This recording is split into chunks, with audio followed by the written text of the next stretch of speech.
Morning, everybody. So I wanted to give an update, and I did have a dream I wanted to share that I had last month or so, and I'll get into the dream. So in my dream, I was on a track for like track and field, and I was in the first lane for the 100-meter sprint. My competitor, who I would call my rival in the dream, would have been in the very bottom lane. So I was in the top lane, I was in the first lane. My competitor, who I was my rival, my direct rival, was in the 8th or 9th lane, depending on the size of the track, but they were in the bottom lane. So I was in the top lane, they were in the bottom lane. And in the dream, the gun goes off, we start running. I did not get the greatest start. And in the dream, I'm even a little confused because I'm not a sprinter in real life. I'm quick, I'm a runner, but I'm not 100-meter fast when it comes to that. So in the dream, I was surprised that I was keeping up with the other runners, these elite sprinters. So we're getting about halfway down the track, and I can see from like a third-person perspective, like how you'd watch a 100-meter sprint on TV, how the camera's angled. I could see it from that angle. We're getting towards the end of the track. I'm catching up to my opponents. As we close towards the end, I narrowly catch up to my direct rival who's in the bottom lane. The instant replay goes off, and I narrowly won the race. I was really confused, and then I watched it play over again. I watched the replay of the race where I essentially come from behind because my start off was not as quick as the other sprinters. Yet somehow I won the race. Now, when I had woke up from this dream, I was a little confused. And I've had this dream for about a month now. I've just kind of sat on it, not really knowing what to do with it. I feel like I'm supposed to release it today. And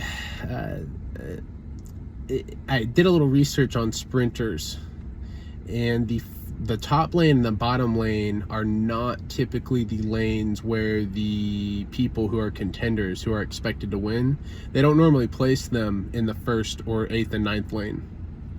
Generally, they're going to place them in the more middle lanes. Those are going to be more the focal points on the camera and for the audience. So you could say in the dream, the people who are not considered contenders, the people who are not considered in the race, ended up being the winners in the end. So the least likely, myself and my competitor, we ended up being the 1st and 2nd place, when historically those lanes aren't really in the running, generally speaking. And so you can apply that as you want, but another factor I want to point out is it was a sprint. It was no longer a long distance race. It was the home stretch in the dream. We were in the home stretch, and even the home stretch, it didn't look so good initially, because I did not get a great start off. So during the home stretch, it looked like I was the underdog. My rival would have also been the underdog. But as it came to the very end of the home stretch, we were victorious. I think you guys can get what I'm going with this. And in understanding the time and season we're in the home stretch. I want to encourage y'all. This parable has been on my mind for weeks, and I had shared this with some of my brothers, and it's the parable of the workers in the vineyard, where the master kept coming out. He'd go and he'd gather the workers in the morning. He was getting people to come to his field to work the land, to get the harvest in, and he kept doing it throughout the day. Every so often he kept gathering more workers, getting more workers, until the very last hour. Well, that's how I kind of feel where I've been called to in this season, is to gather the workers, to share with you guys that there's an opportunity here. There's an opportunity. Some of y'all got the opportunity, got the message in the wee hours of the morning. Some of y'all are just getting the message. Some of y'all are going to get the message in the final hour. Now, the workers who got the message in the very early morning, you heard the word, you heard the dreams that were shared, the words shared by myself, by Keith, by Michael, by Sharon, various individuals. You've heard that word and you've acted on it in faith. But you acted on that word not knowing the timeline, not knowing how long, but you heard the word and you knew that the end result was a more than fair amount. In this parable, these workers agreed to a day's wages. And looking at the day's wages back then, I think it was a denarius. I think that's how I say it, a silver coin. And back then, that was a day's wages. I don't want to get too off track, but if you look at a day's wages today, what is a day's wage in the United States, in various countries, in the UK, wherever you are? What is considered a day's wage? Is that $100 in the US? Is that $200? Is that $300? What do you consider a day wage in your field, in your career? Now apply that to not only the price of silver, so we know it has much more value, because at one point a denarius was a day's wage. And I'm pretty sure a denarius did not weigh out to an ounce either. It was well below an ounce of silver, and it wasn't even pure either. It was probably, don't quote me, but it was probably somewhere around 90% or less in terms of purity. But getting back to being the workers in the field, when the time is finally up and you're collecting your wage, what you've agreed upon, when these words come to pass, do not be envious of the workers who got the message in the last hour. Because those same workers, had they heard the message earlier, they would have jumped on it just like you. Because all of you agreed that the end result was worth it, that it was more than fair, and it was worth your time, it was worth the effort. I want to leave that with y'all. And if you continue to watch this, I just want to kind of talk about fostering. And if anyone's wondering why my head is bald, I lost my buzzer, so I cut my own hair typically. I've been doing it for a few years now. And I was just going to shave this, and then I was going to keep this kind of long and style it and do whatever. Well, I got a new buzzer because I misplaced my other one. And when I had got to the top and I took a 6 to it, a 6mm, whatever the size was, the buzzer was a new buzzer, and it pretty much buzzed my head off. So it wasn't accurate. And unfortunately, it had like a little rectangle right here, and it wasn't really long. I was like, all right, whatever, I'm just gonna buzz my whole hair. So it's kind of funny, because my prior dream, I talked about my hair being a little longer when I gave the message about XRP in the dream coming back from the future. So my hair was a little longer, and now I'm bald. So what does that mean for the timeline things? I don't know.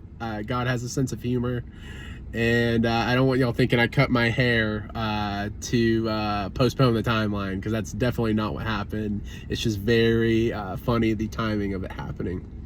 Now I want to talk about fostering. So I just dropped off 2 of my daughters this morning. They're going to be reunited with their family today. They haven't seen them in well over a year, and it's kind of hard. It is, because you want to know when you're watching these kids, when you're watching other people's kids, did you impact their lives? Were you obedient? Did you do your job well? Were you a good father to them? Were you a good mother? Were you a good parent? Did you instill values in them while they were in your care? I say this because I know, in terms of financially, where my kids are going home now, they are very much the low end of poverty. I'll even go as far to say, without being too specific, because there's certain details I can't share, but their family does not have a personal vehicle. Well, my daughters gave their lives to Jesus.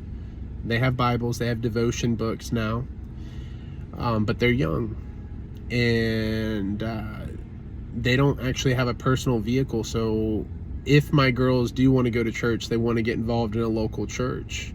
And yes, I understand that we are the church, but still, I grew up going to a church building on Wednesdays and Sundays and even other days. So if my girls want to go to church, how are they going to have the means to go to church if their family doesn't have a personal vehicle? If the person whose care they're in is elderly, who is going to get these girls to go to church if they want to go to church? Will God provide a way? Yes, I believe God will provide a way. What I'm getting at is my heart goes out for these kids who we only have so much time to impact their lives. And did we do a good job? Did we show Jesus to them in our lives and how we lived our lives? And so it's tough. I started feeling bad for my girls because you just don't know what type of challenges they're going to go through when they go back home. You're excited for them because they get to be with their family, because we need to be with family. At the same time, you wish you could do more for them. Sorry if I'm getting a little emotional. It's hard. It's hard when you start thinking about that. Because there's sometimes where my girls got on my nerves. You're raising other people's kids and they have baggage. And there's the good, the bad, the ugly, and all of it in between.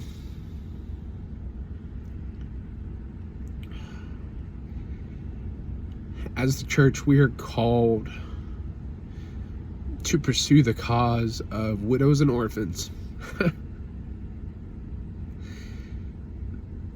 The Bible makes that very clear.